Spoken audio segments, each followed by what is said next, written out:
There's another close race to watch, that rematch in Georgia between incumbent Republican Governor Brian Kemp and Democrat Stacey Abrams. Recent polls show Kemp with a 3-point advantage. That's within the margin of error, and Abrams says she needs overwhelming support, particularly from black male voters, to close the gap. So let's bring in Richard Fowler, Fox News contributor. He recently interviewed Abrams, and Brian Robinson, former spokesman for former Georgia Governor Nathan Deal. Okay, Richard, you had a chance to talk to her yesterday, and this was about her need to attract more black male votes.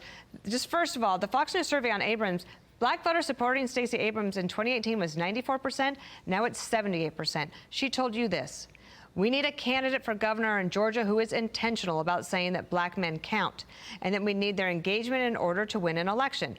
The issue is vote share. When black men vote, they disproportionately vote for me. The issue has been engaging black men to vote their full power." What else did you learn yesterday?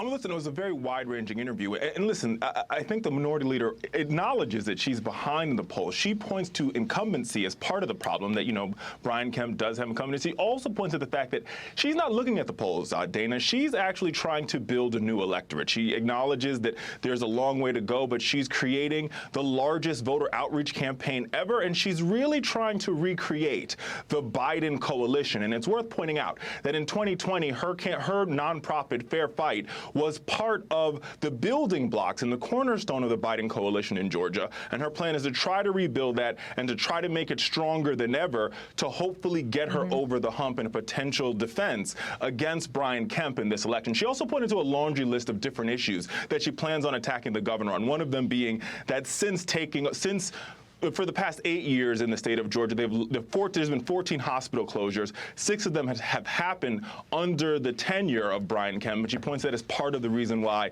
there's a lot of dismal health stats in the state of Georgia. Okay, so then, Brian, let me go to you, because she might have a formidable outreach campaign.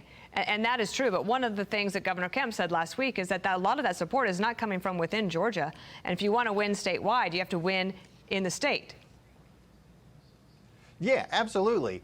And look, and beyond that, she is out in the past week doing events with black male voters, including an event on Friday where on the stage with her was someone who is a rapper in a well-known criminal gang here in Atlanta. And that's going to hurt her building the rest of the coalition that she really needs to have to win. If she is out having to court members of her base, and that's what you have to assume most black male voters would be, then she is campaigning from a position of real weakness here. She needs to be focusing on the northern crescent of Atlanta, those northern suburbs, and recapture some of those highly educated, more affluent white voters, many of whom fell toward her way in 2018. A lot of those folks are coming back. They're unhappy with Biden. They're unhappy with the direction of the country. And some of the luster has worn off of Stacey Abrams' star. But those people, that group of voters, are the ones who have put her over the top. And right now, she's not focusing on them. There's an op-ed in the New York Times yesterday, a column. The headline was this: Democrats' black male voter problems. This is written by the columnist Charles Blow. He said, Richard, that this trend appears to be bigger than just Georgia. We have seen a similar differential between black men's and black women's votes on the national stage.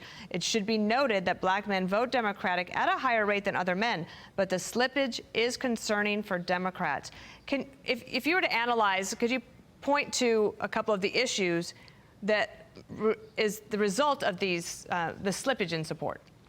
Yeah, like there's no question. I think there is a slippage in support. In 2020, we saw the Trump campaign gain double digits amongst black men. In the piece, we talked to a pollster, and he acknowledges that part of the reason for that has everything to do with the fact that the Democratic Party has a blind spot when it comes to black men.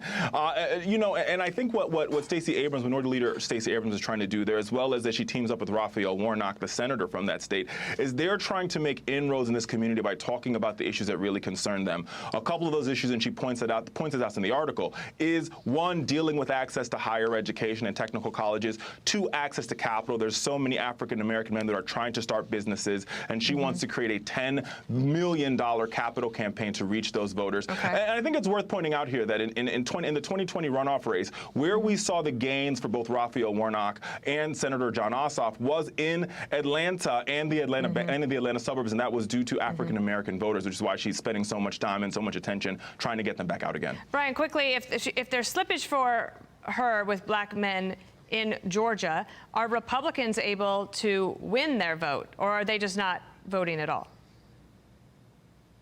It's a little bit of both, Dana, but I'll tell you this, Brian Kemp will break into that coalition. He has been very intentional about nominating black males and women, for that matter, to state boards and putting them into positions of political office when there's an opening. He has been very purposeful in diversifying the picks, particularly as it has happened in the last with Republican governors. So he's made a real effort. All right, Brian Robinson, Richard Fowler, very interesting discussion. It was a state to watch. Thank you so much. Hi, everyone. I'm Brian Kilmeade. I want you to do me a favor. I want you to click to subscribe to the Fox News YouTube page. This is the only way that I know for sure that you're not going to miss any great commentary, any great news bites, any great interviews coming your way on Fox. You can get it all here on YouTube. So subscribe right now.